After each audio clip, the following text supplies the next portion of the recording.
They want us to tell you about places you can find us. You can find me at... Shut up. You can find them. Here. Here. Okay, good enough.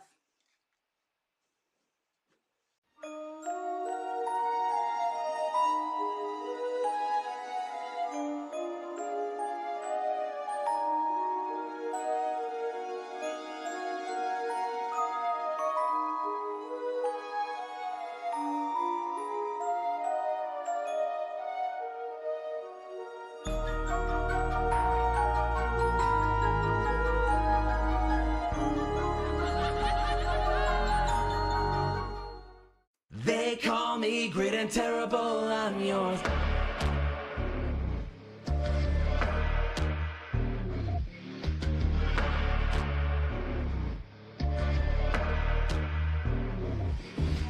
Why is it so hard to find an enemy who's worthy? All the same, want the fame, still they don't deter me. Mountains of gold, love to watch them as they scurry. Flying above, breathing fire in my fury. You pass through my threshold, who the hell are you?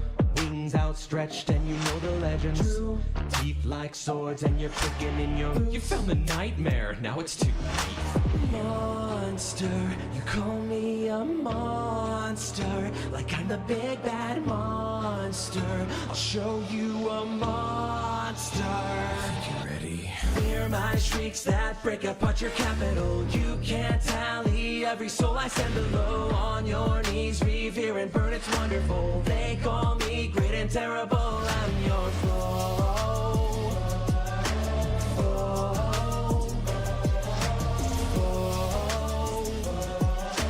They call me great and terrible, I'm your foe. I'm your foe.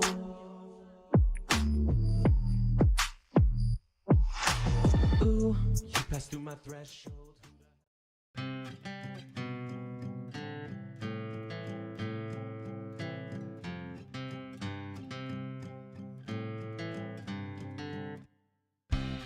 When I sit across the table from you, once a week, a month, or like every 6 months, depending on people's schedules. So the clickety-clack of dice in our crew keep me warm inside before we smack down an evil cold just to get a level.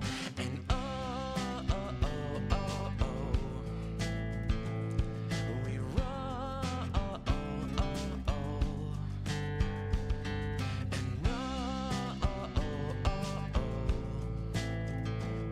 we roll.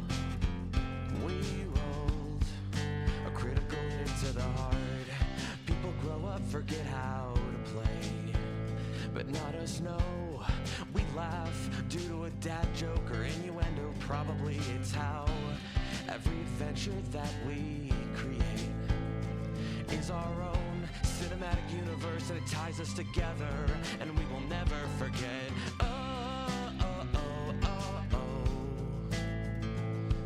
We roll. Yeah. Yeah, we roll. We rolled a critical hit to the heart. We will never, never, ever forget.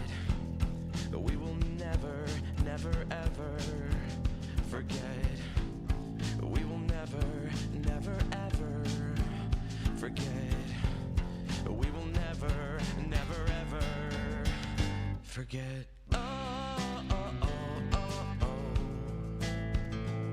We roll. And yeah, we roll. We roll.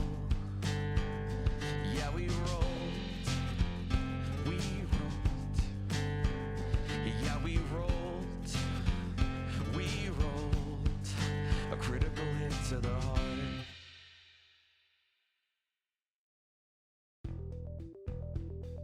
Dinner and a Game and Many Worlds Taverns have partnered together to bring incredible teas and coffees to the Dagger family. And now you can get 10% off of your orders when you use the promotional code Dinner and a Game, all one word, no spaces, at checkout. And if you use our link, manyworldstavern.com/dinner and a game, we get a little bit back from Many Worlds Taverns as well. Support excellent products from an incredible small business and help support Dinner and a Game at the same time. And always remember, at Dinner and a Game, we always save you a seat at the table.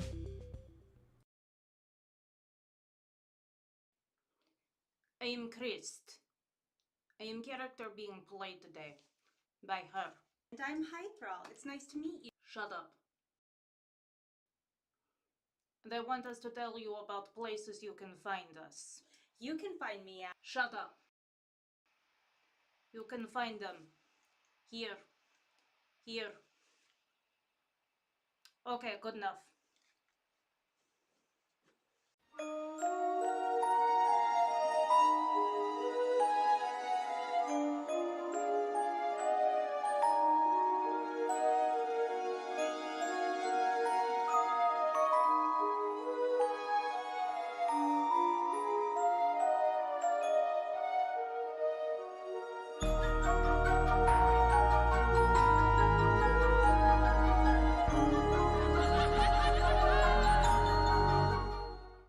They call me great and terrible, I'm yours.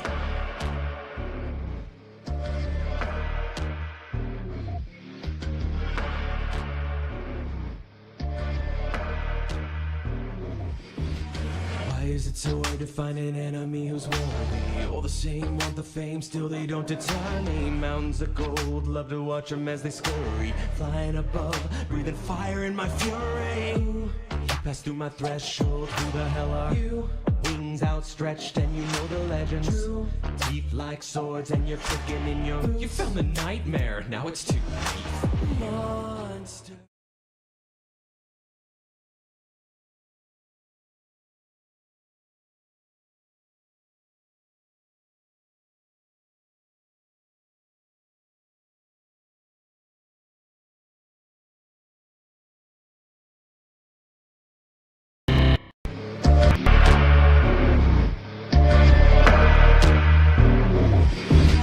Why is it so hard to find an enemy who's worthy? All the same want the fame, still they don't deter me. Mountains of gold, love to watch them as they scurry. Flying above, breathing fire in my fury. You pass through my threshold, who the hell are you? Wings outstretched and you know the legends. True.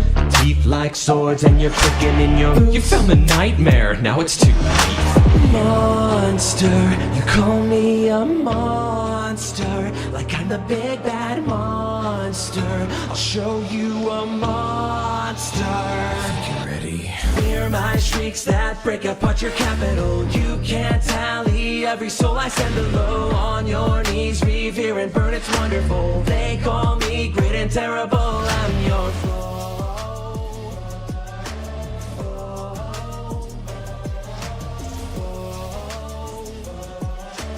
They call me great and terrible, I'm your foe. I'm your foe.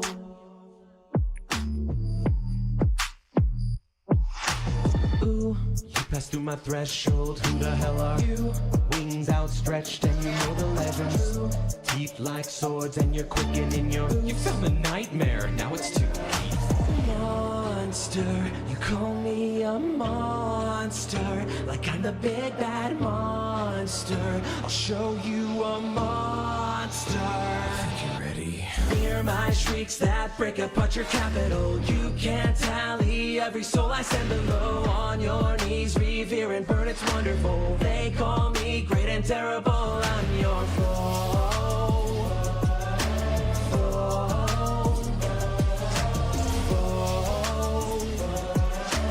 They call me great and terrible, I'm your foe.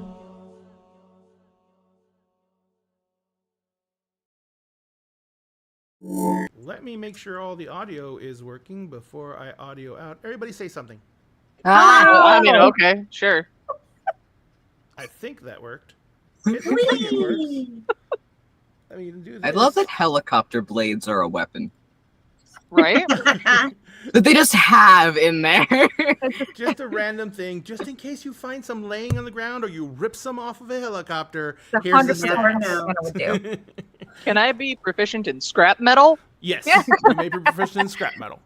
Ladies and gentlemen, welcome back to Dinner and a Game. We thank you so much for joining us. We really appreciate it. Tonight it is Friday, and this particular Friday, that means it is time for Cyberpunk Red. Now, if you know what Cyberpunk Red is, you know that you're in for a wild, wild ride tonight, because Cyberpunk Red is one of those games where nothing goes as it's supposed to and everything is chaos, just like any other RPG, but it's also dystopian, so we all get to be sad emo kids. But that is not what we're going to do right now, because right now our players are finishing up upgrades to their characters, because last session they completed their first mission as a team.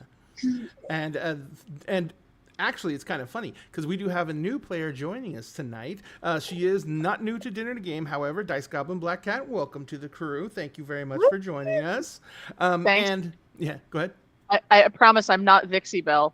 I promise I'm not Vixie Belle. Oh, do I have you in the wrong place? I do. Oh, you have Sorry. me, Vixie Belle, and High Thrall, I and will Beaky fix, in the wrong I will place. fix, I Cove, will you're the only one who survived that We transition. were just trying to see if the audience was on their toes. They knew Yeah. who's who. You know? I think someone dropped out of, or someone dropped out of the call earlier, and I think it messed everything up again. So I'll fix it real quick. But Yeah, no shade or anything. it's not shade. People fall out of calls and stuff. It happens. Yeah. I just have to rearrange things. Like I just moved High Thrall, and now I moved Vixie Belle, and now I'm gonna move I can't move me. I'm perfect.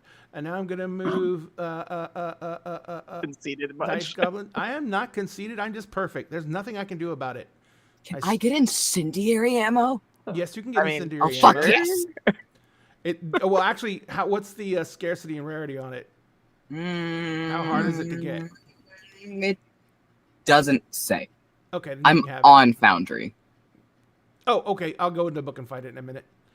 Thank you. Okay, I'm trying to figure out. I'm trying to regain some humanity here. Don't mind me. You're trying to gain.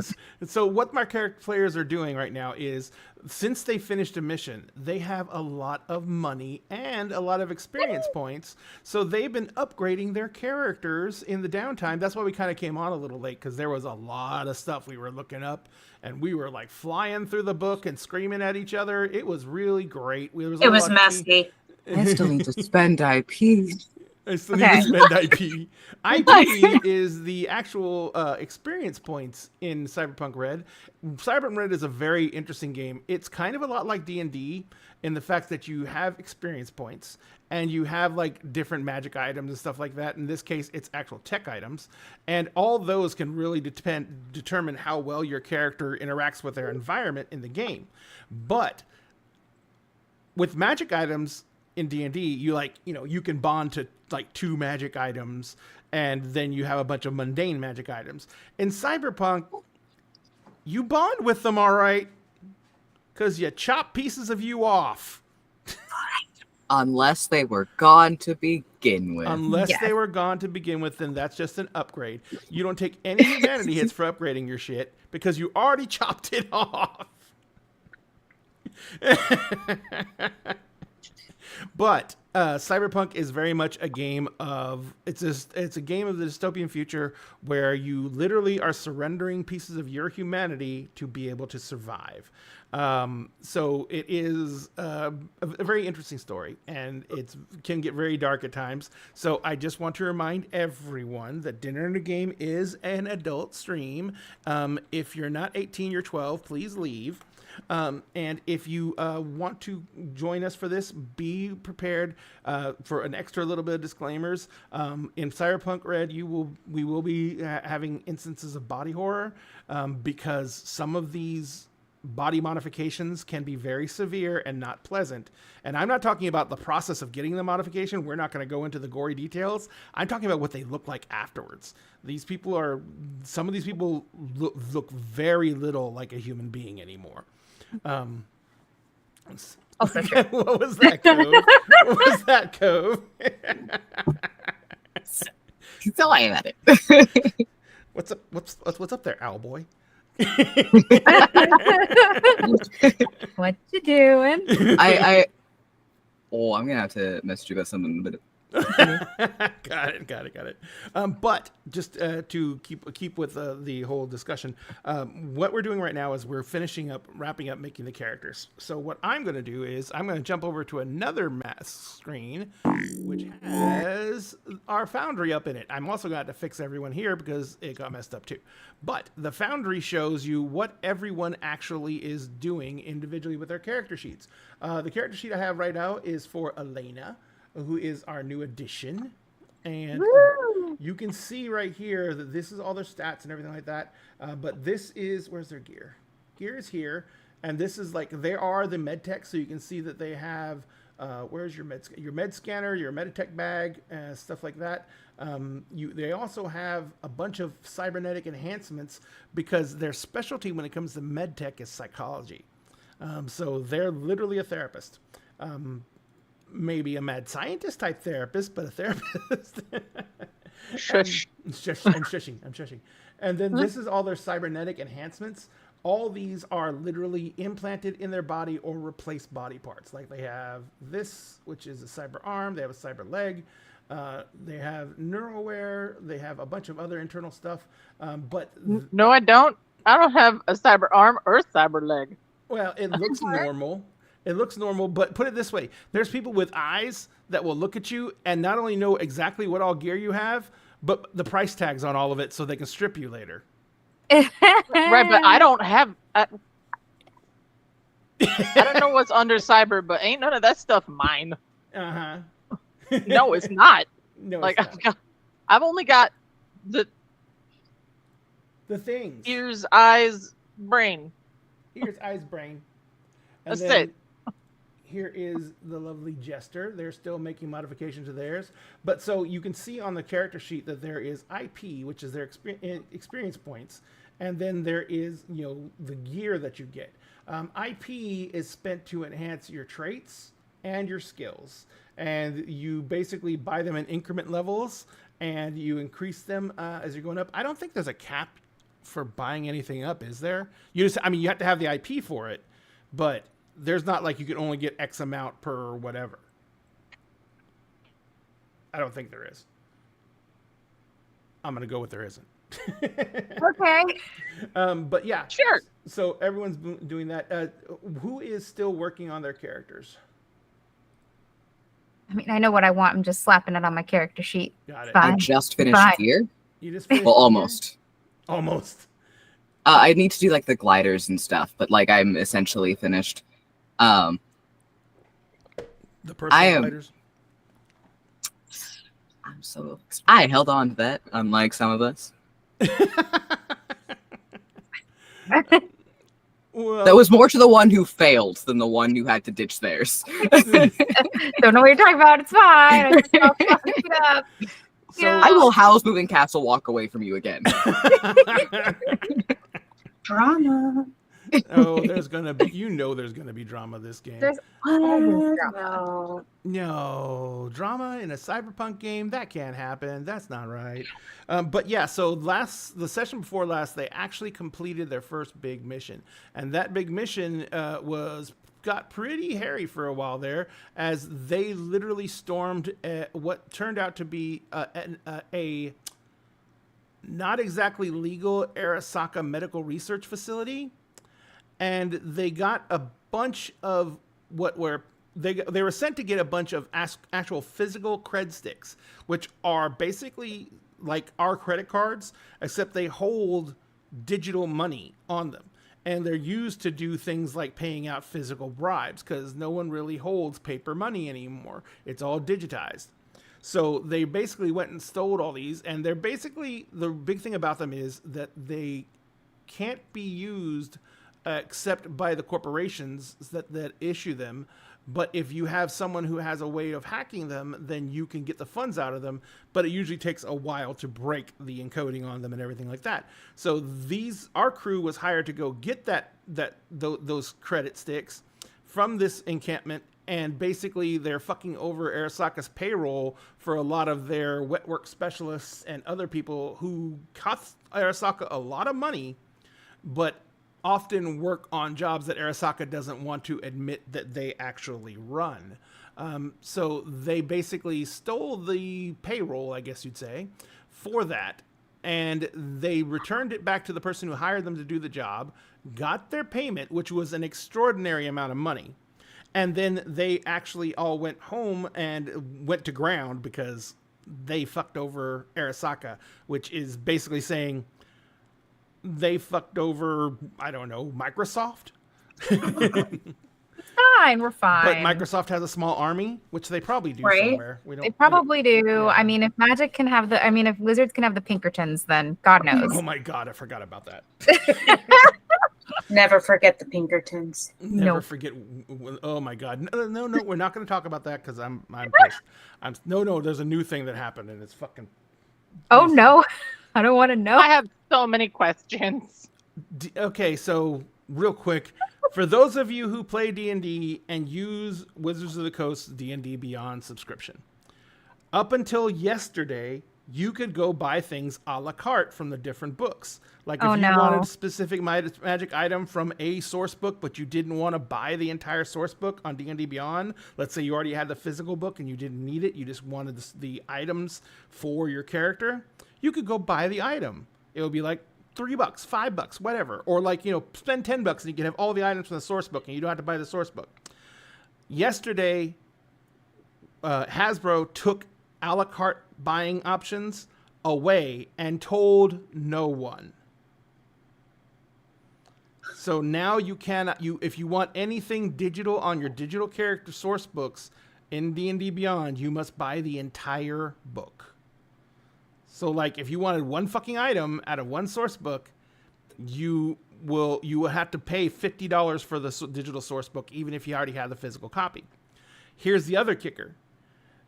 For this to work, for them to force people to buy source books, the next thing they're going to have to take away is our ability to make homebrew content in D&D Beyond, so that they can stop us from remaking those source items in D&D Beyond and using them as homebrew items. So yeah. Good times. Good times. I found a better leg. Oh, you found a better leg. Thank you for bringing us back, Chaos Gremlin. All right, so last time, like I said, it was a lot of stuff happened at the end, though. Like I said, they did actually complete their mission. They got the items they were supposed to get. They took the items to the drop-off point. They made the exchange actually in person, which doesn't happen a lot because the fixers are the ones who do the drops. But they did manage to get everything done, and they got to do the drop, and they got paid. So during the downtime, they were buying a bunch of their stuff and getting all their gear set up, which is what they're finishing up doing right now. And but one of the big things that they also got was a face-to-face meeting with the gentleman who contacted Basket about Blanket. Michael Jackson's kid, Basket about the job and set everything up in the first place because he wanted to meet the team. This went over actually fairly well. I was worried that you guys were going to kill him or try to kill him, and it was going to turn into a bloodbath. But no, you didn't. Everyone, especially Chris, everyone, no one fired any shots. Not yet. Not yet. Oh, yay. Yeah, this is going to go well. But yeah, it went real well. In fact, there was, the only real thing that went wrong is Chris wanted to know what this, not Chris, sorry. Jester might want to know what the big guy might have known about them, since he threw out a bunch of information and let it known that they did thorough background checks on everybody. So Jester wanted to find out what they knew about him, had a private meeting with him, and someone may have tried to hack his comms, probably just to make sure that Jester was okay, not because they were being nosy and were trying to eavesdrop on a private conversation. But unfortunately, that role didn't go well. No. Did not. And his secure hacker got wind of her bugging around in their system and let his boss know, and then his boss promptly let Jester know. Jester was not the happy camper. Snitch. I believe the exact words were, "Don't let me see you. No, don't let me catch Don't let me you. Don't let me catch you. catch you." That's what it was. Sorry. Yes, exactly. My eyes can't kill you. Oh, Well, certainly try. depends on the enhancement. It depends on the enhancement. You're gonna get lasers. My eyes are not Very- enhanced to kill you. They're just enhanced to find you. Oh, yeah, they are. All right, so You're so lucky that this is happening prior to upgrades. yes, So yeah, same. yep. I'm just like, oh god. So actually, are you guys okay to take care of that now? Or you guys Yeah. still got more to do? I have more to do, but I'm gonna do it later. Okay, Yeah, same. I have more to do, but I can wait. all right. You can get this party So- started if you want. So let's go ahead and get this party started with a little scenario. I'm assuming that this is going to happen after you guys divide up the loot and everything like that, or is it going to happen immediately? Like when is Immediate, I think. it's immediate? Oh, Yeah. okay. If Jester sees Bowie, the chase is on. Yeah, that's pretty much what we were talking about. So, I think Bowie, after hearing those cryptic words from Jester, Mhm. is going to move just before anything even happens, like after the trade-off is made and everything's safe. They're going to move out that back door because there was a door to the stairs that's right there. They're just gonna literally like get low. Oh geez, there goes the music. Oh, sorry. There's the I should have music. warned you. That's okay. I just drop it so that I can Oh, yeah, hear yeah, yeah, myself. But yeah. So she just drops and like over the intercoms, she just hears. She reaches out to Basket. She knows everyone can hear her, so it's not like she's trying to be private. She's like, "Hey, Basket, Basket's like, yes. you wanna, Choom? I'm gonna meet up with you later, Choom, to get my share of the money." She's like standing behind the door now. Like the door is blocking, like is like a current block. Mhm. To Vision, like she's on the stairwell is what I'm saying. She's not in that room anymore. Gotcha. and Yeah. And her voice sounds a little serious, a little bit nervous, and says, "I'm gonna pick it up later, okay?" Basket's like, sure. Basket's kind of looking around and goes, I think we're gonna go maybe get something to eat and celebrate or something. I mean, we got, he looks at all you. Oh wait, no, you guys got to go hide, don't you? Yeah, well, I would love to go get shawarma or something, but Choom, listen, I'm glad you're alive, and I was gonna die. well, I thought you were gonna die. You're made of paper, man. Basket's just like looking around all nervous. He's like, Jesus, do you all think I was gonna die? I think everyone's going to die at any point in time. Oh yeah, well, there's that. What can I see? I need to know.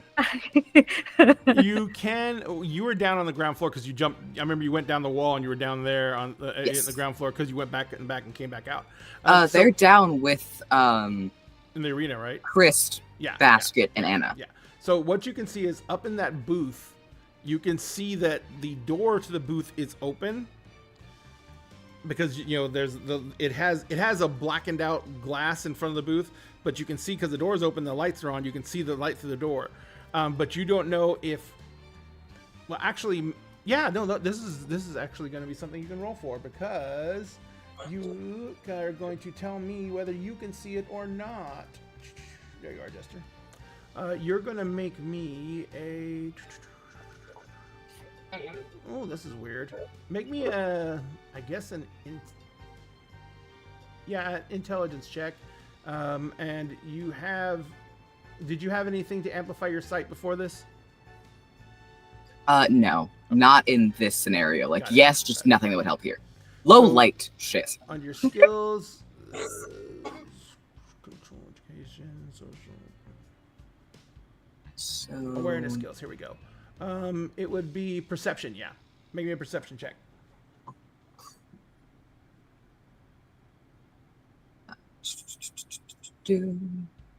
Remind me one more time of the dice we use. So actually, the nice thing is it's pretty much the way you can look at it is the trait, which is intelligence, and the skill, which is your level. I which is know how to 6. do that. Oh yeah. I'm I sorry. need to know what dice to roll Uh, before adding. my brain just went out my ear. D20. Fishy, you're muted.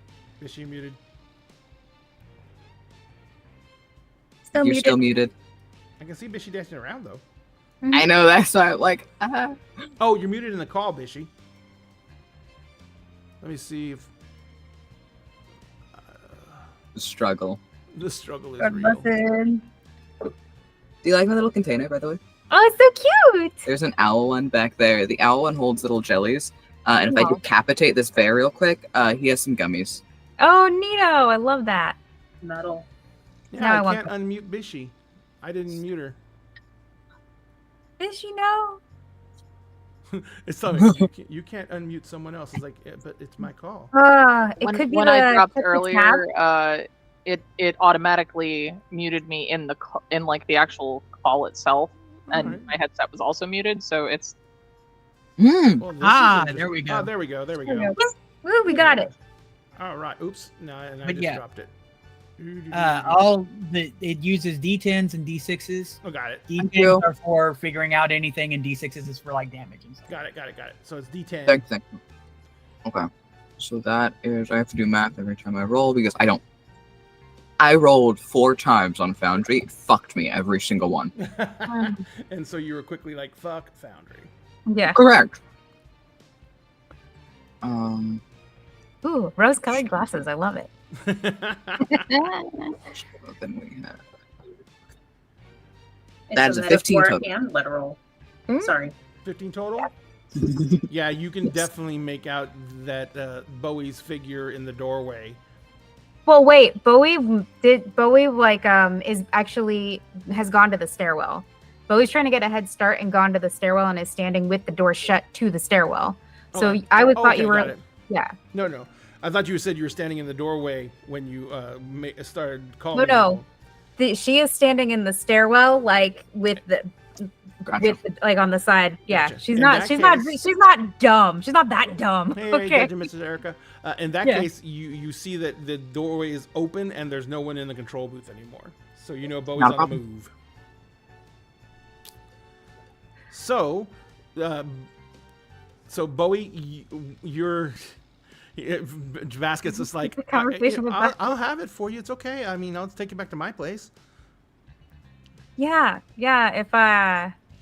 If I don't stop by, can you do me a favor? What's that? I'm gonna send you. I'm gonna set a timer. If just gonna set something up. It's gonna give you an address, and that address is where my cat is. Can you Okay. just check on my cat? Are you okay? I will be if I survive. Like, and you hear her, like, kind of, you can hear her jogging down the Yeah, I know. stairs. I can hear the Like- ping if you go Yeah. down the staircase. It's like, I gotta get a head start because the last time I played this game, that helped a lot. it's like, what game are you? This doesn't sound like a fun game. You sure you don't need some help or something? No, I did this to myself a second time. Oh, so I mean, is it like something bad? You owe someone money? No, You got a lot of I money now. You can actually pay it back. You know. don't think money's gonna solve this problem, Basket. What do you do?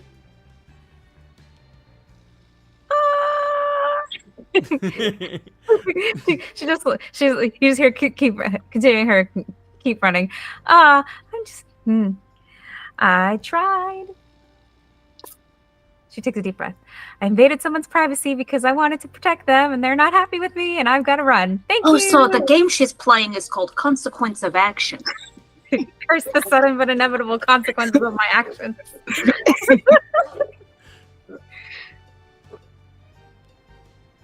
Well, have fun. Because that was over the I comms, would have right? asked you to check on my cat, but you have too big of a heart. I was worried. Too big of a heart. I love that Jester's just listening to this over comms because Jester did Okay. put the earpiece back in. Drilling back. He's just listening. I know. And It's What is- sleeper agent mode. It's not gonna kick Yeah. in till sight. So there's like a cool. That slow moment of the door that she ran out of and just going at Jester and just I'm assuming Jester's just standing there nonplussed. Yeah, It's like, Jester, for don't- all intents and purposes, with as much of Jester as you can see, seems unfazed, unbothered. Does not seem like they are about to give murderous chase of any kind. moisturized, thriving. It's fine. Yeah, living their best life. Like their So- mask is freshly polished. You know. so Bowie, you have a couple of choices. There are several exits out the back. There's like the stage door exit, which goes out into the alley. There's the loading docks, which you can open the big loading doors and go out, which is based on the same side. There is a emergency fire exit that goes out the opposite way to the space between the buildings, which is not even big enough to be called an alley, which is just there to get people a way to get out of the building via the fire escape route. So what are you going to... Or you can go back towards the front and try and sneak around and go out the front door. I feel like going out the front door would be the dumb thing to do, but not, so I'm not going to do that. But again, I think she's going to try to go out either the back way or the fire escape. All right. So you get to the back door. You basically had this place on lockdown, so you made sure the door was unlocked before you went out it. So you head out the back door and you go out into the alley. There's no one in the alley. Because Jester, hasn't made any moves and gone anywhere yet. So there's no one in the alley. What are you gonna do? I think she's gonna cut comms at this point. She's gonna be like, Basket, do me a favor, don't die, okay? Basket's like, why is everyone obsessed with me dying? I'm not. I just want you to live. I'm obsessed with you living. All right, bye. I'm obsessed with you Cut living. Yeah. I love that spin. Very good spin, yeah. So you basically are like, Basket looks around. He's like, all right, what is going on? And he looks at you, Chris. He's like, great. Looks at Jester. Jester? What? Why is Bowie running like they're terrified? Anna? Anna's actually like just now kind of focusing back in because she's got like her mind is full of what's happening next and what's could happen next. Is like what's happening? Bowie's running like they're terrified and didn't even come back for their money. They asked me to hold it for them. I You look have at any idea Jess. what's going on? Do you think she needs help? Chris, was that you? I look at Anna. She doesn't need help. She's fine. She's good. I think we have Chris- weirdly divergent concepts of what is fine and what isn't fine. You know how we stay alive so long, Basket? Keeping our fucking noses out of people's issues. But if I lose any of you, then I don't have a team anymore. It'll be fine. Stay out. Let it play out. They'll be fine. Right? Jester? I'm gonna kill her. Not my problem. I mean, How is that going to be fine? Jester just said they're going to kill him. we kill a lot of people. I think. I don't know. Do you? Is this... They've killed a lot of people so far, but that's not the point. The point is, Bowie is a part of the team, and I don't want Jester to kill them. Because if they kill them, then I have to replace them. And I like Bowie, and I like Jester, and I don't want them killing each other. Basket, you're doing a very good job. The problem is, my thought is, if we were to stop what's about to happen, the only way to stop what's about to happen would mean you'd lose someone else. So, Couldn't you just We beat can him either up let real this take- bad? Do you have to kill him? Have you seen what I do with a punch? I can't hold that back. Oh, you're gonna kill him too? No. Who's I were wait, to- wait. Form a line. Who's killing Bowie? Okay, that's only one vote. Right. Jester's going to go after Bowie. Bowie is currently getting a huge head start because we're having this huge conversation, which I approve of. And I'm not going to get involved because the only way I could get involved, I think, would basically it just changes one casualty to another at this point. Jester. Anna has been wanting me to work on my people skills. So, what if we find middle ground? Yeah. If Bowie's dead, Bowie cannot learn a lesson. However, maiming means she still stays alive, brain still useful for neurogear, and is living warning to other people to not fuck with you. Ah?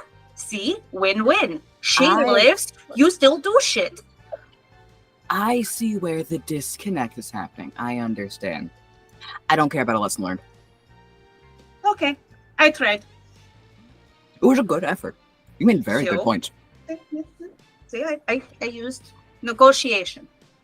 Really, honestly, if I weren't so dead set on killing, I might have changed my mind from that. I appreciate that, thank you. Okay, well, we have money, and, she's gone, so, oops. Basket's just like looking and going. Oh, there's no time limit on that. Just whenever I see her next is when it'll start. It's a very relaxed approach, you know.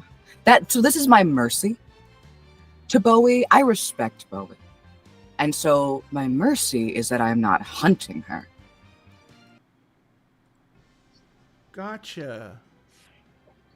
The music's changed real intense. Wow. Gotcha. Holy crap. That was very dramatic. So, what you're telling me is you're gonna kill Bowie. What happens if you kill Bowie, but then they somehow still manage, like they die? You kill them, but then we get them resuscitated. Do you kill them again, or is it done? It's done. Okay. I never said I'd like kill them for goodsies. So if I find a medtech to follow you around, No, I will kill the medtech. No, don't kill the medtech. That's money. But you were told don't send the medtech. That's how medtech stays alive. You know the conditions. Medtech stays alive, if not dead. However, Jester, would you be willing to call Basket after said planned execution takes place? I don't know how I feel about that. Basket. A voice comes over the intercom, and it's Bowie's again. She's turned comms on, and it's directly directed at Jester, and she says, "Okay, I'm ready. Start counting." It's very much a game setup for hide and seek. There's a reply of, why? Are we playing a game? Choo? Oh, we want to make this a game. Oh, you want to make this a game? Why do I think everything just got worse? We can play a game. Oh, shit. Basket, you are a sweet summer child. Continue. Chester will go, I will count down from 10, and we'll start. Here we go. Chester just puts his hand over his ear where his comments goes, "Run, Bowie, run!" Chester's then going to take a comm off and is going to start counting down from 10. Before you count, do you agree? When you're done, call the Basket or one of us. Okay. Okay. Good. All right. Fine. Have fun. It's good. Bowie turns her comm off too. She's not about to give away where she is by with a residual noise. The second Jester hits 1, the feral energy is palpable. It stops being Jester chilling, just sitting up against something, to up, to crouched, to gone. And it's Jester moving at full fucking speed. Basket. So I knew that start.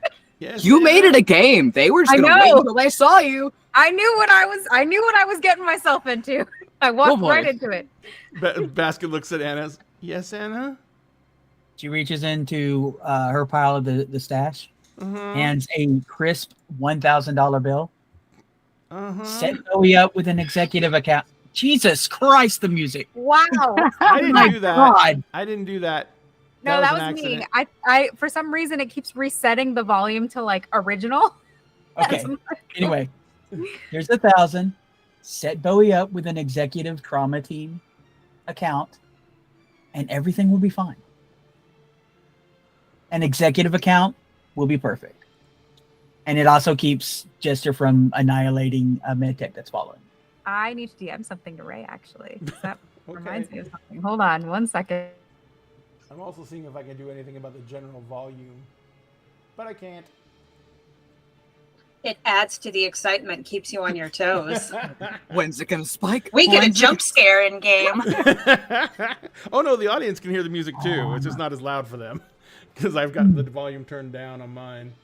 Every my time you guys bananas see appear us to have jump melted. because of the music, you guys have to take a drink of water. Yes, hydrate, hydrate, hydrate. By the way, Okay, Chris- Ray, I DM'd you the thing. that was for you as well. Me not getting involved. Trusting you on that. Oh, I would not have posited the game trope if I didn't trust Cove implicitly. Hello. But yeah, 1,000 is an executive, so they'll come in with the little airship and guns blazing and all that stuff. And Jester will be gone by then, and they will do everything they need to do. Gotcha. Yeah. You see Basket just like start scrambling with his comms. He's like, yeah. No. I need a level. I need shut. I need an executive. Yeah, right now. No, set it up. I need Bowie. No. Just I don't know where they are. They're hiding. What do you mean? You need to know. You need to be able to locate them. She looks at Anna's like, how are they going to locate them if they're hiding? I figured that you had something, as most fixers would. Do you not have any sort of contact information for her? I do. She's holding a comm, but I'm assuming they stomped on it or something. I mean, they're hiding, right? Oh, hang on a second. No. I'm still going to set it up. No. Okay, put me on hold. Basket? Please put me on hold. Basket? Yes. Put my hand on Basket's shoulder. You're the fixer. Fix it. Thanks, Anna. I gave 1,000. What did you want me to do? It was either that or you watch me and Jester throw down, which was not going to be good for anybody in the general vicinity. Basket, you're welcome for the new life experiences to make you a better handler. You're getting this for free. Basket just like he gets like on the phone and walks in the other corner of the arena of the ring. And he's just like he's talking quietly into the headset, and he comes back. He's like, all right, I got something set up. Good job. I just hope Bowie doesn't get pissed at me. Well, then she'll come after you, and then we'll just start this all over again. Why You is have your everyone trying to kill everybody? Nobody else is trying to kill each other. You're They making just this said more that I'm gonna dramatic. get killed by Bowie. You when are Bowie making gets this mad more at me. dramatic. You are being hysterical. Basket just sits down on the ground, and he puts his head in his hands. He's like, "Yeah, I'm hysterical. This is great. I'm hysterical." Pull yourself together, man. Weren't we going to get food? Pull yourself together. Basket's I like, want some soggy fries. Here we go, soggy fries. Let's go get some. Bringing it I'm back. gonna make a phone call too, cause I know now that I need to set this up. I knew I was gonna set up for you guys anyway, but I really need to set this up right now. Maybe we get an emergency session. He's like, yeah, let's go get some. You guys decide where we're going. He puts in his comms. Elena, your phone rings. Hello? Yeah, Elena. Oh, Basket. Hello. Hi. Yeah. My team's gone insane. And Oh dear. we may need an intervention, or that might be too late. An intervention. Yeah. Usually I like to have a couple of sessions to understand the dynamics first, but Well, it's really easy. One of them is going to kill the other one, and I don't know why. And the other one ran to hide, which I thought was a great idea. But then the other one called the first one who's going to kill them and told them to come find them and said it was a game. And then the other one got all weirdly feral and seemed to be very happy about it. Basket. Yeah. I need to know one very important detail. Okay. Is cyberpsychosis at play here? Do we have an emergency, or is this simply a They're going to kill each dispute other. I think amongst that's colleagues? I don't know about Jester. They may be crazy already. I can But do an analysis once you bring them. I It's can't. fine. No, I need you to come to us. Oh, I see. Well, there might be an extra charge for having to go on location, especially with the current danger you are speaking of. But we can discuss terms later. Well, we're going to McDonald's. Very well. Send me your location, and I will get my bag. Okay. So, wait. There's a ferret cannon happening. Yes. Ferret cannon. Ferret cannon. There's a ferret cannon happening. We're all being shot with ferret. Everyone's trying to decide between the chicken nuggets or the Big Mac. It's such a hard. I need decision a to make. place that has champagne because I have that fresh money glow. Fresh So- Hey, no, this is the future. McDonald's has champagne. You just hear like Yeah. G-L-A-M or just plays in the background like. So, Well, Basket's freaking out. Anna and I are scrolling through a menu like, here? What about here? What about here? Yes, here. so This is one of the upscale ones. This is one of the special ones. So you know what I'm getting, and I just like start pulling off to the side McRibs. McRibs. So yeah, we've decided on a place for food, and we just look at Basket. Are you coming, or are you still freaking out? I was just waiting to see where.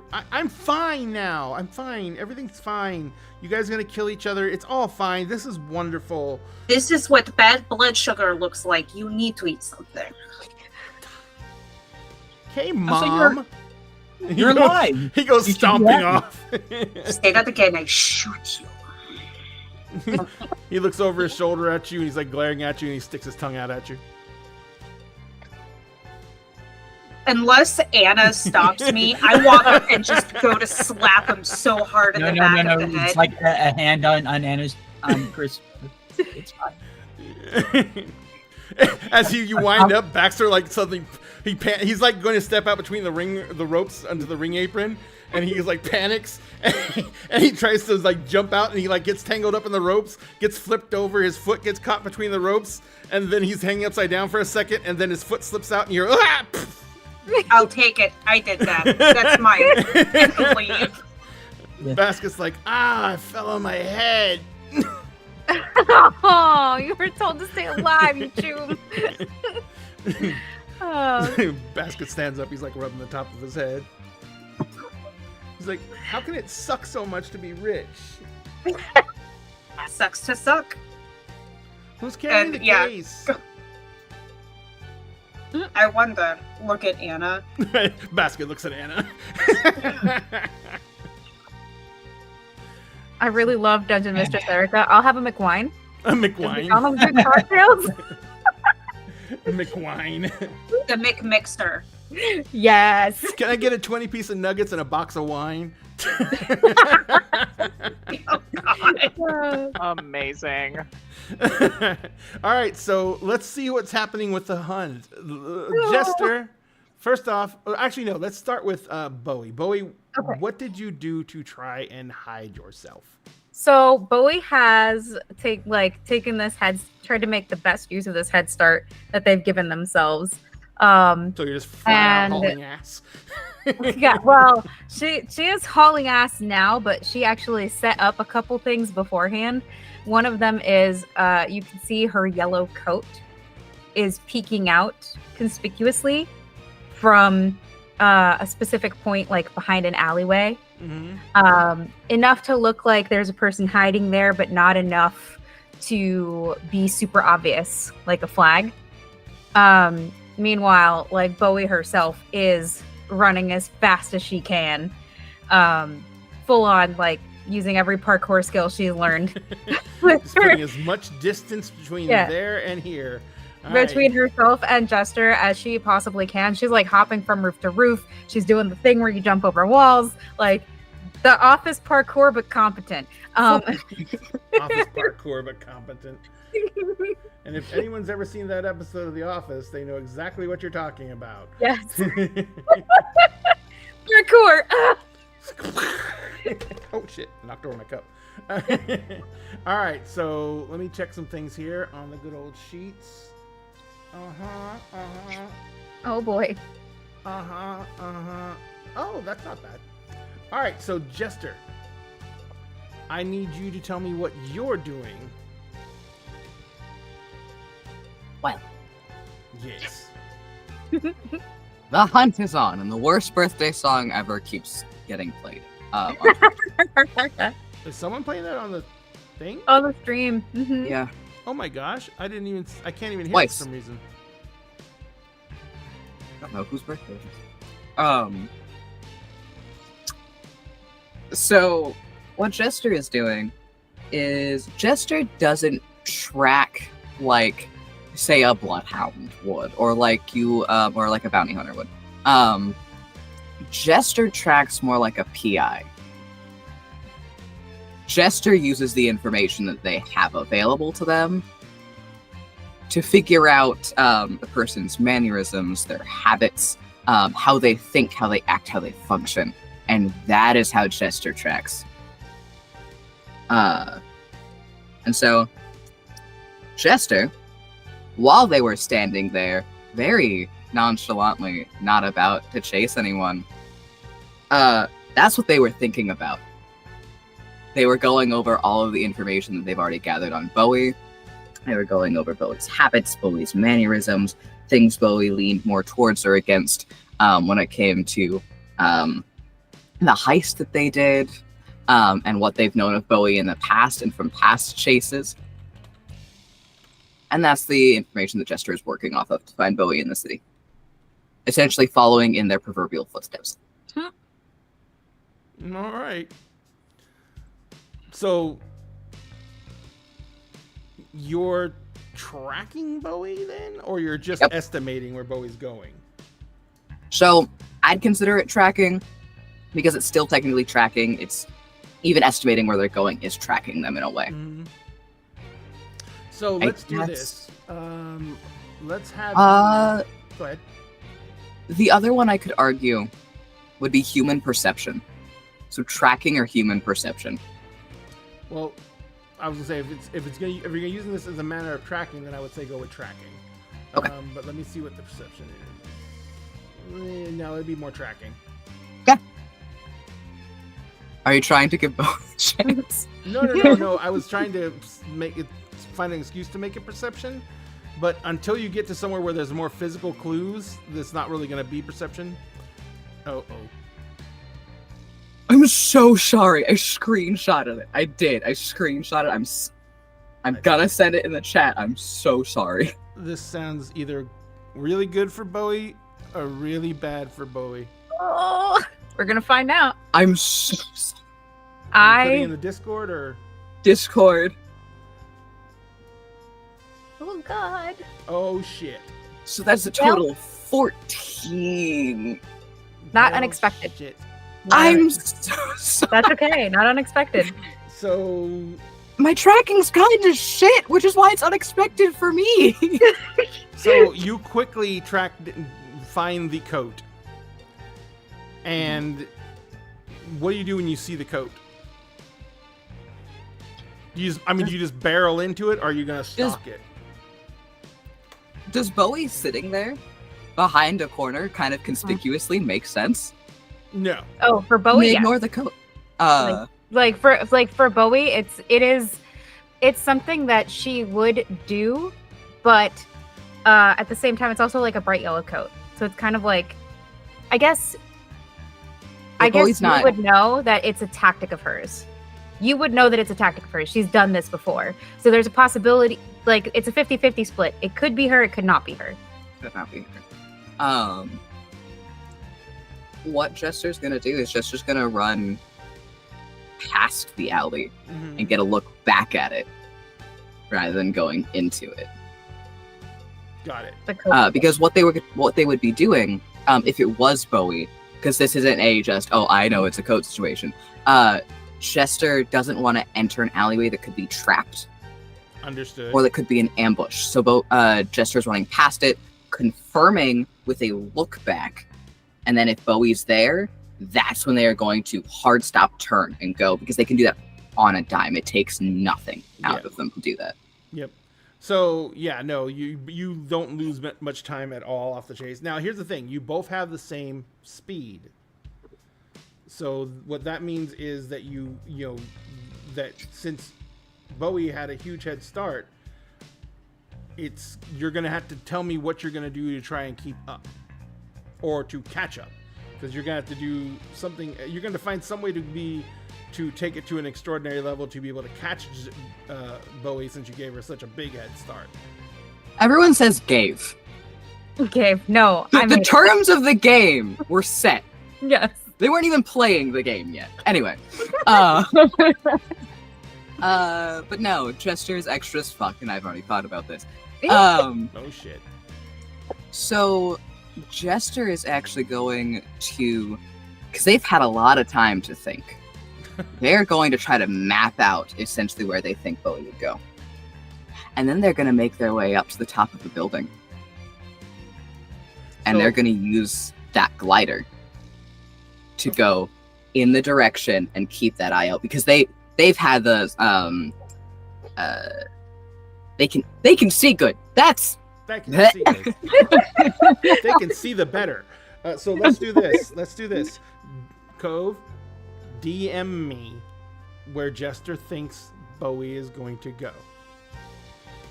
I don't have that knowledge. Okay. Then in that Jester case, has that knowledge mechanically. In that case, make a no.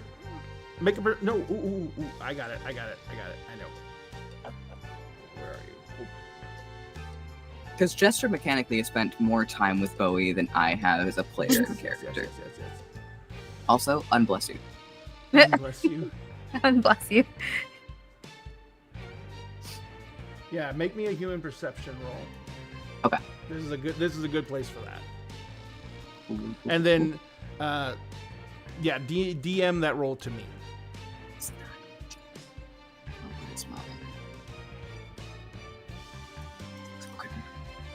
Probably go through my weaponry because I'm gonna cry. Anyway. You gonna cry? Gonna cry.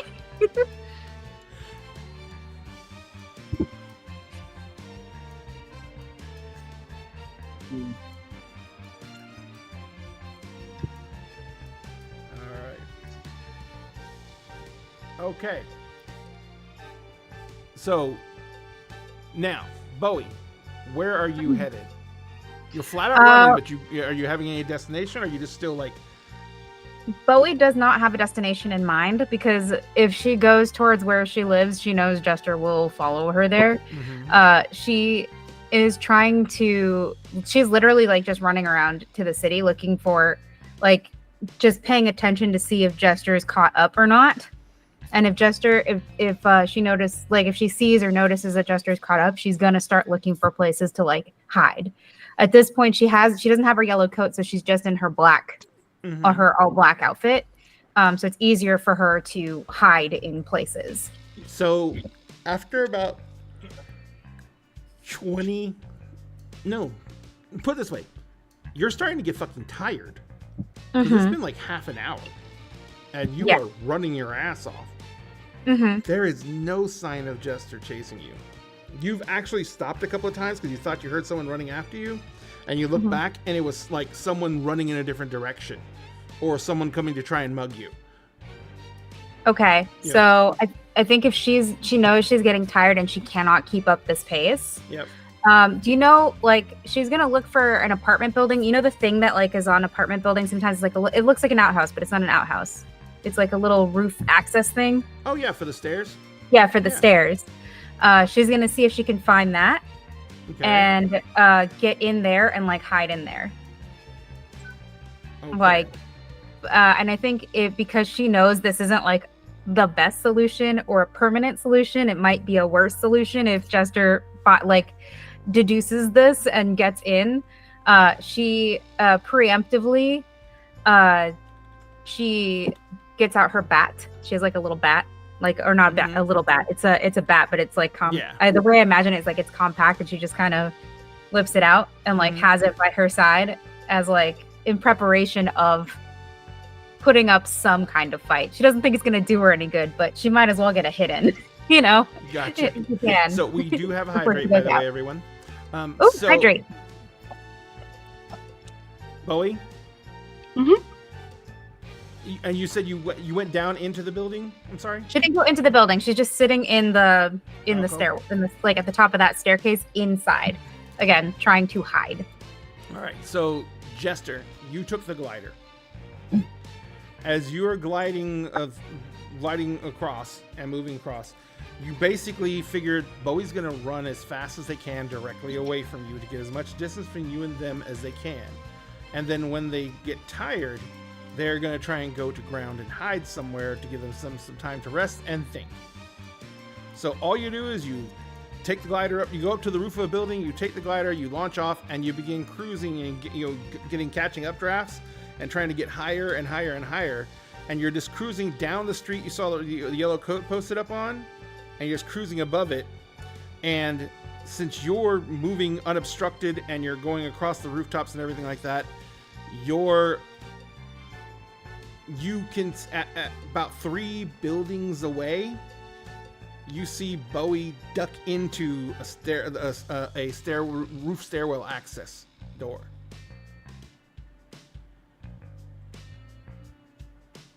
Beautiful. That is where Jester is going to head. However, Jester's going to be careful about it. Okay. Because now we can see each other. Now we're in the fun bit. So Jester is actually going to try to lower his altitude so that he can get to the side of the building on the opposite side of where Bowie went in. Mm-hmm. And is going to try to glide up, and we'll grapple hook if needed, but to get on this building very quietly. And is going to scale the building up. Okay. To approach. Gotcha. So the only thing I'm going to require out of you to make that happen, because you're basically for the most part a circus performer, so you have so many mods going on that it's really kind of crazy. But what I'm going to want you to make is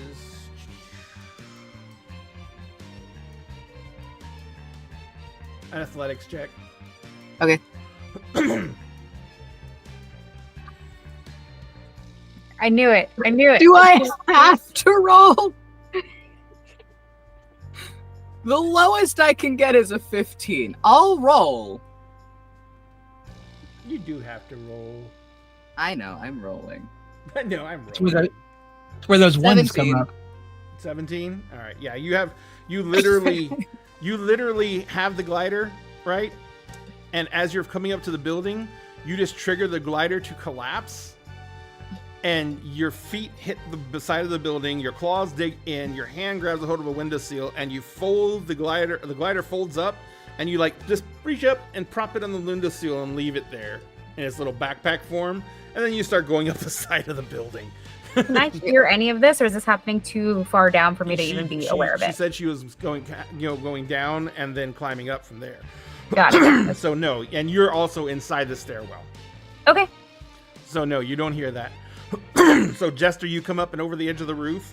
There's a usual setup on the roof. There is a water tower to maintain water pressure in the building. There is all the ceiling, the AC ducts and everything like that, and the giant AC unit. You see the staircase for going down. This is not a super rich building though, so there's no helipad or anything up here. And you're kind of standing there on the graveled roof. What are you going to do? I would like to roll stealth for Jester to approach. Got it? Go ahead. I think that like while this is happening, there it's very much like one of those like like the scene in Alien where you just breathe. She's breathing hard. She's got the weapon, like to use it. Like it's one of those scenes. Yeah, and you're going to actually get to roll perception on this, Bowie. Okay. 21. We'll see if where is my perception? It's one of my skills, awareness right? skills, the very first skill block. Blip, blip, blip, blip. Roll perception, Choom. Also, apparently there's a Hawaiian blue flavor of ramune, and I didn't know that. Ooh. It's only 17 for Bowie. All right. So, Jester, you creep up on, because you said you were coming from the opposite side the door was on. So you're coming up to the stairwell thing from behind it. But there's no motion, no sound, no door slamming open and someone running. So you're coming up on the building. What are you going to do once you come around to the front side? Well, it's how they're getting around to the front side. It's going to be the fun bit. Okay.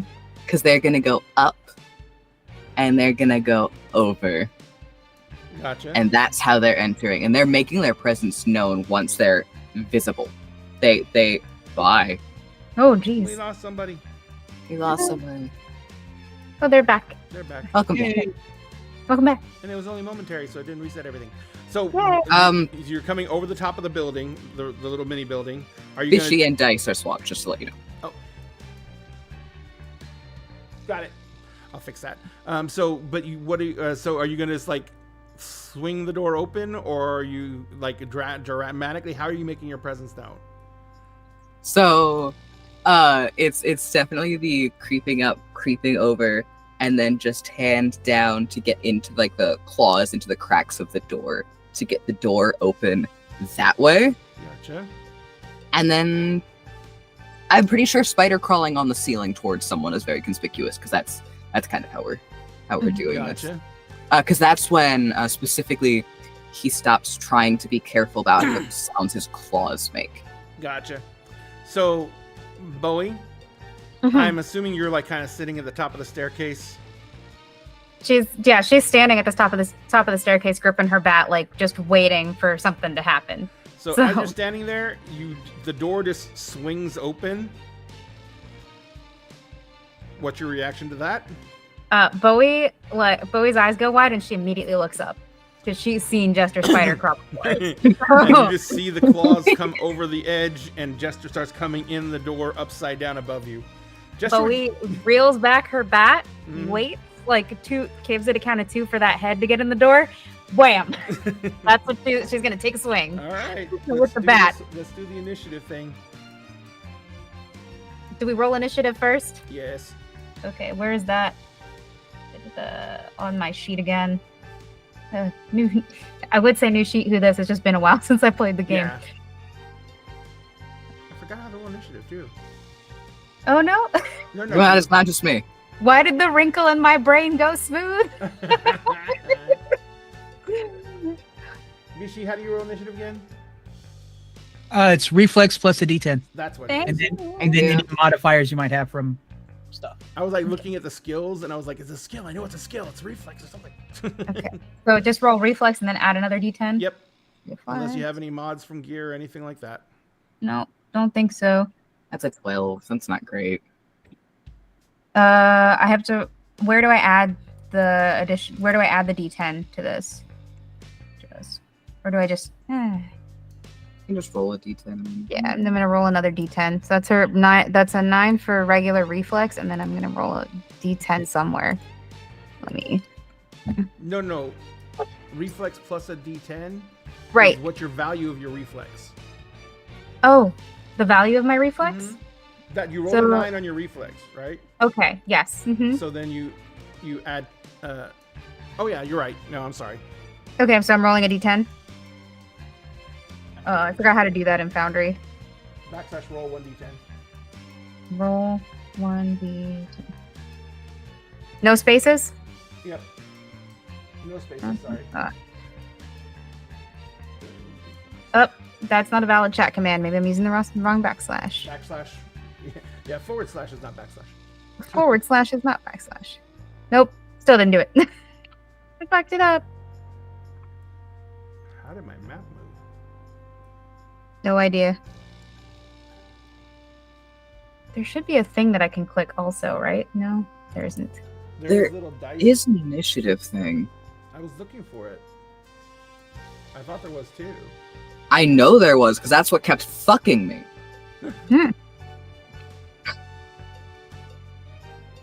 I'm a little peeved about that. I will. I have a dice roller. I will roll the die. I will roll the dice roller.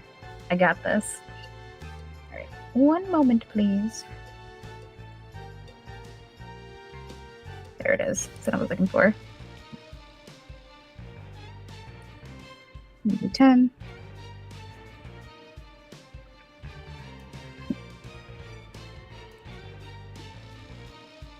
Okay, so that's a 9 plus 5. It's a 13. I think. Am I adding right? Hold on. Sometimes my math gets brained. All right. Actually, no, 9 I think I just 5 is found a it. 14 for Bowie. For doing reflex. Nope, that wasn't it. I thought it was something under reflex itself, but it isn't. Reflex chumba. Yeah. All right, so you got what total was it again, Bowie? 14. And Cove, what 12. just to get 12? All right, so you go first, and to combat with the bat is really easy. You just Mhm. you just do an attack with the bat. So I just click the bat on my gear. If you go down to the gear, where's your gear? And you go to the bat. Where's your bat? It's Oh, right there. It's under weapon. Which is going to be alphabetical. Yeah, it doesn't give me an option to roll there, though. It just says the weapon and where to find it. It's not in the combat thing. Hmm. Oh, there it is.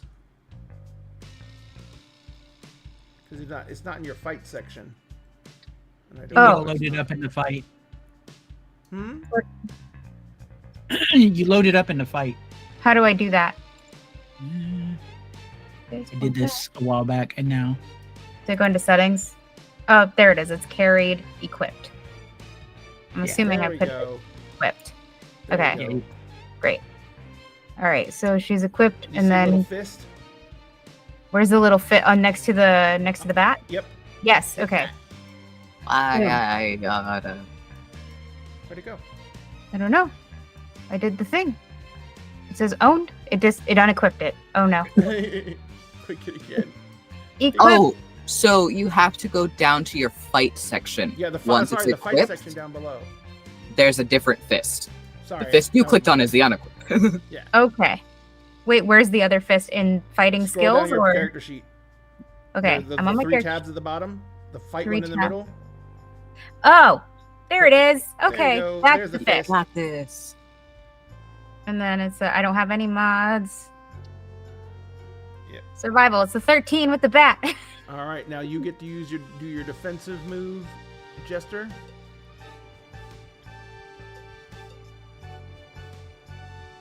I'm gonna try to evade that. Yep.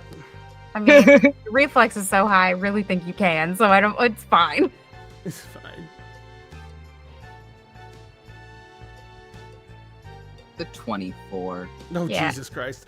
I knew So it was gonna you- happen. I was You like, go to swing the bat, and the moment Jester's head comes in line, you go to swing the bat, and all Jester does is looking right at you, making eye contact. Just moves her head very slightly to the side to where your bat just whacks harmlessly against the door frame. Like not even flinching, upside down eyes, just staring at you. Jester, what are you doing? Oh, okay. Give me 2 seconds to check on something. While I take 2 seconds, unless Bowie has something they want to do, I want to check back in with what everyone's doing at the Yes, restaurant. And That's a food. good. This I is a have good one time to thing pause. that I would like to say before we go there, and it's just like after she takes the swing and misses, she knew this was gonna miss. She says, it's not what you think, Choom." That's it. That's it. Okay, so cutting back to McDonald's. So you guys, Chris, Basket, and Anna have gotten meals. They're sitting down. Chris has a sparkling box of champagne. It's like served in a jukebox. I still have a straw in it. Yep. Because I'm an adult. Because I'm an adult. Because I'm not a barbarian. But Basket's kind of just sitting there, and he's got like chicken nuggets, and he's just slowly and mechanically eating chicken nuggets and just staring off into the middle ground. Elena, you make it to the McDonald's where I told you to meet them at. Are you gonna head right inside? Yes, definitely. All right. So you go inside the McDonald's. Basket sees you come in, and he jumps up, and as I slide up, he's like, "Please tell me you have tranquilizers or something." That is not my specialty, but because we can go find them and we can tranquilize them, and then we can talk them down. Basket, leave them alone. You only make things worse. Let it play out as nature intended. Basket just turns around and looks at Chris and says, "Stop helping!" No, this is a very good point. Actually, you said this was some kind of game. That they started due to some kind of dispute. I guess. How is that Yes. better? Well, you see, there's a mutual respect there between colleagues. This isn't a situation of necessarily psychosis, at least in the brief experience and understanding I have as a situation. But it does seem like there's some violent tendencies. I don't know all of the specifics at this point, but you're saying that they willfully and consensually entered into this contest, and they are working out their differences. This actually, well, I will not call it a healthy coping mechanism. Not entirely problematic. Guys, Used a lot more fucking words, but exactly what I said. Calm your tits. Guys, this is Elena. She's a med tech that I was gonna bring in for you guys when you guys were getting all your enhancements done. So you will be my potential new clients and patients. Wonderful. Anna gestures with her third McRib. It's a bonding situation. Bonding. Yeah.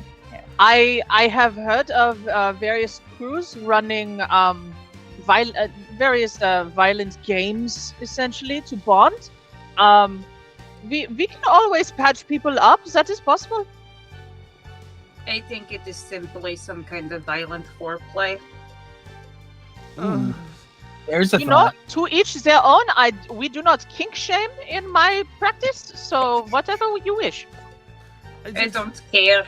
I just think leave them alone, let them do what they're doing, get it out of their system, and Jester will be fine. They already said what they need. Basket stands up and goes, "I'm gonna go get a McWhiskey."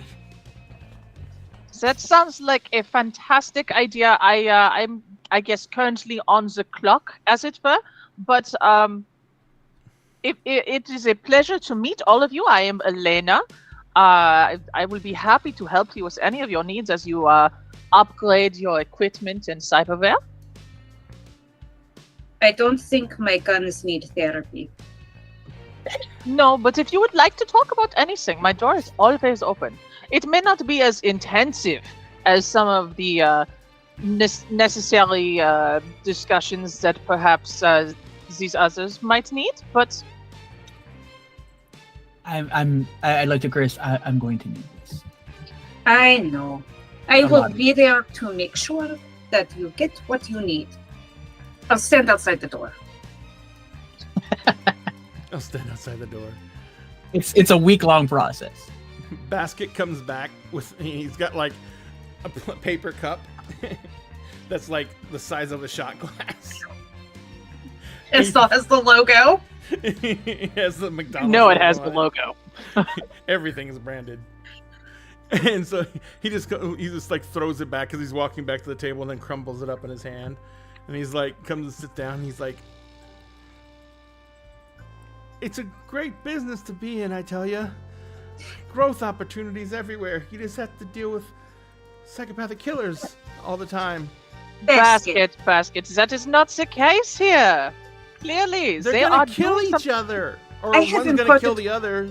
Bowie's I probably haven't- gonna die. Yeah. And we already have that covered. We went over plan. Jester even agreed to it. We have it covered. Unless It'll be something goes fine. wrong, which What? never happens. Like You- a wait. building fell down. Out of curiosity, what is the plan that you speak of? So, the idea is Jester inevitably. What is in this wine? Inevitably will find Bowie. Whatever style of creative unaliving they choose, Bowie will stop breathing. Medics show up because we have executive, Anna paid for this, executive medical care, and then resuscitate. Jester has already stated that they will relinquish their claim to Bowie's life after death. Done. Death to his part, they part. Done. This seems very logical. I'm The- saying- and the precautions were taken, very much like taking a drug and then immediately having the necessary countermeasures in case you do overdose. This is a logical situation. Like, sure, the tech is not here on hand. Is that? I mean, if you wanted somebody like specializing in the physical, you probably should have called a different med tech. But I am assuming the trauma team was a necessity for other reasons. Well, the Um, trauma team will help in the moment. I would assume that Basket has called you in case there's any traumatic repercussions that need to be discussed, because this could lead to some sort of PTSD depending on how hard Jester goes. I think Basket is the one who needs you because he's acting very hysterical. This seems accurate. Basket, would you like to have a session? Basket looks at you, and he's like, "I feel like I'm the only sane one here." Basket. That is not accurate. I do have a question for you, Basket. With how tiny you are, if we give you enough alcohol and we light you on fire, are you Molotov cocktail? Now you're talking about lighting me on fire. It is hypothetical. Oh, sure. No, it's hypothetical. Gotcha. I do not necessarily believe that is how it works, but I see the humor in what you are trying to say. Thank you for See- the follow, Roddy Muse Productions. Somebody gets it, right? Anna, you find it funny, yes? Hey, my main thought, honestly, Basket, is you were in way more danger than Bowie is currently. How am And you I? somehow or another, you were, and somehow you made it out. You have Because no you guys idea. didn't do anything crazy, and we talked to people, and everything got worked out like I said it was going to. And that was right for that situation. And then You have you to guys apply went the crazy right- and started killing each other. I didn't. What is we? No one is dead yet that we're aware of. What I'm is on my we? 5th McRib. Do you think I'm going to go after anybody at this point? I got super I don't sized feel like fries and a that will wine. keep you alive necessarily, but you may want to watch out for dying because of that. I mean, I don't feel like the McRib is necessary. You do you. It is like her last meal in this body. Let her celebrate. Exactly. Oh, so we are doing some serious enhancements. Yes. Tell me a bit about what you are anticipating doing, and I can properly prepare. So at this point, I think Elena and Anna are probably going to engage in some in-depth conversation. I was not expecting our characters to be on the same page so damn quick. Listen, we went over this ahead of time. Elena is just Freud meets Edna mode, add in sociopath. So Chris is ahead of the curve. Who knew? Okay. You don't seem unhinged to Elena. You Let's- seem like you have an understanding. You might be a bit violent, but A understanding. bit. Oh, the default assumption is that this crew is violent. Like Oh yeah. they're having a game of the deadliest predator.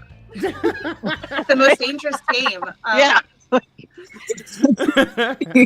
like the most dangerous game is currently happening, and it was consensual. What are you gonna do? What are you Maybe gonna fucking violence do? is involved with this crew. A little bit, a little kind of it, you know. All right, so let's do this. Before we jump back into the murder rama that's going to be happening, let's take a 10-minute break so we can all get drinks and stuff like that. And then we will be back in 10 minutes, ladies and gentlemen, so we can watch and see wine. who lives and who dies. It'll be fine. It'll be fine. We're fine. Everything's fine. Everything's fine. We'll see I'm you guys. doing great. I'm gonna back. We're back in 10 minutes. When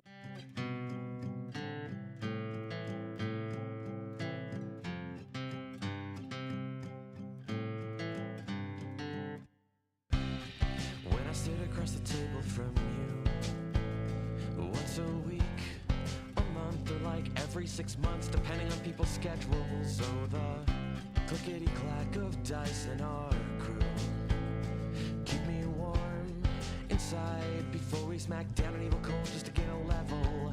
And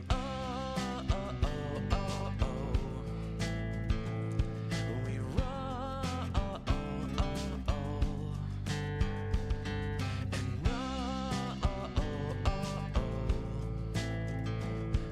roll. And we rolled a critical hit to the heart. People grow up, forget how to play, but not us, no. We laugh due to a dad joke or innuendo. Probably it's how every adventure that we create is our own cinematic universe, and it ties us together, and we will never forget.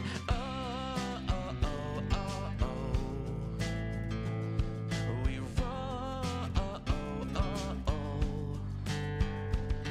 Yeah. Yeah, we roll. We rolled a critical hit to the heart. We will never, ever forget. We will never, ever forget. We will never, ever forget. We will never, ever forget.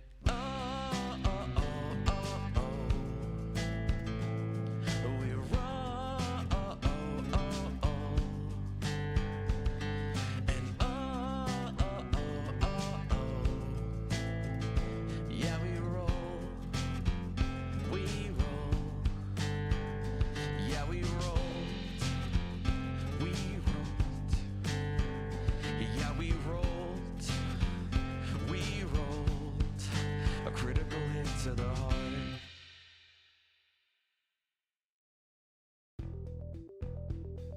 Dinner and a Game and Many Worlds Taverns have partnered together to bring incredible teas and coffees to the Dagger family.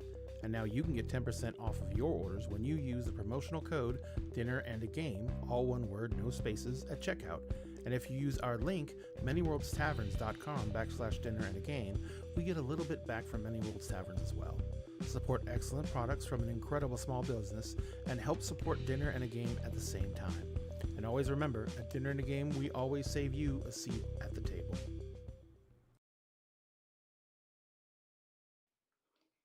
I am Christ. I am character being played today by her. And I'm Hythrall. It's nice to meet you. Shut up. And I want us to tell you about places you can find us. You can find me at... Shut up.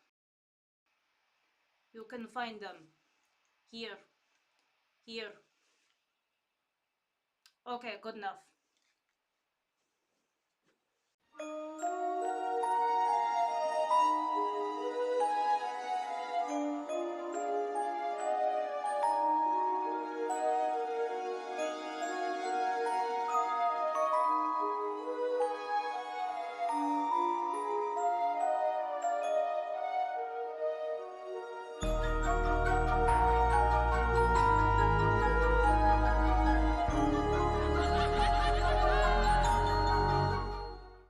They call me great and terrible, I'm yours.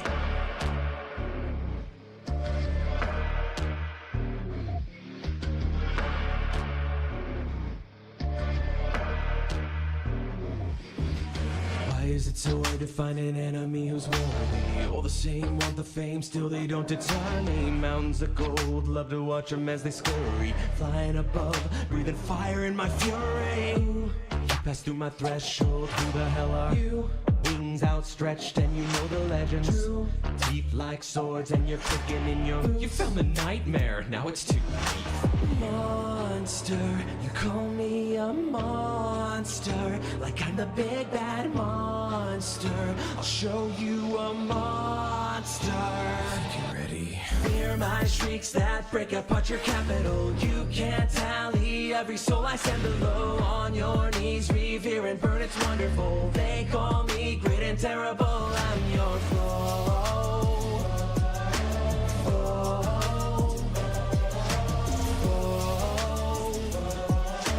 They call me great and terrible, I'm your foe.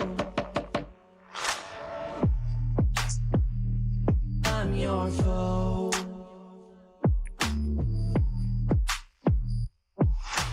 Ooh, you passed through my threshold.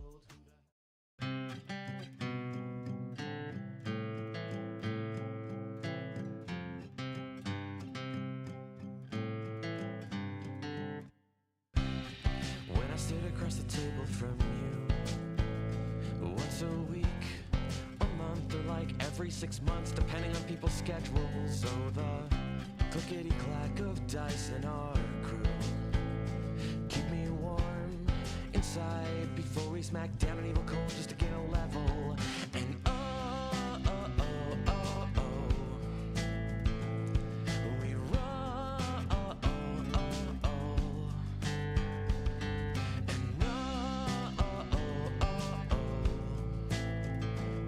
we roll.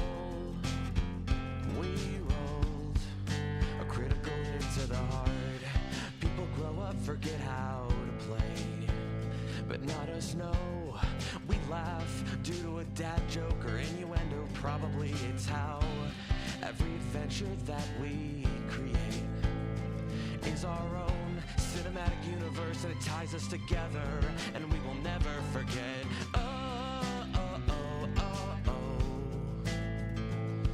We roll. Yeah. Yeah, we roll. We rolled a critical hit to the heart. We will never, never, ever forget. We will never, never, ever forget. We will never, never, ever forget. We will never, never, ever forget.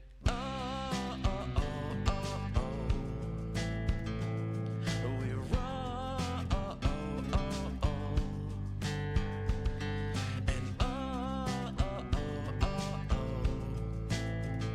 yeah, we roll. We roll. Yeah, we rolled. We rolled. Yeah, we rolled. We rolled a critical hit to the heart.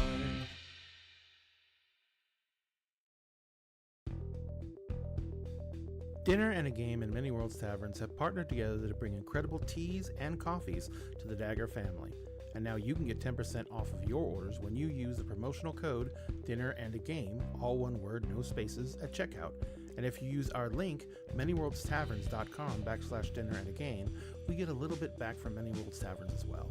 Support excellent products from an incredible small business and help support Dinner and a Game at the same time. And always remember, at Dinner and a Game, we always save you a seat at the table.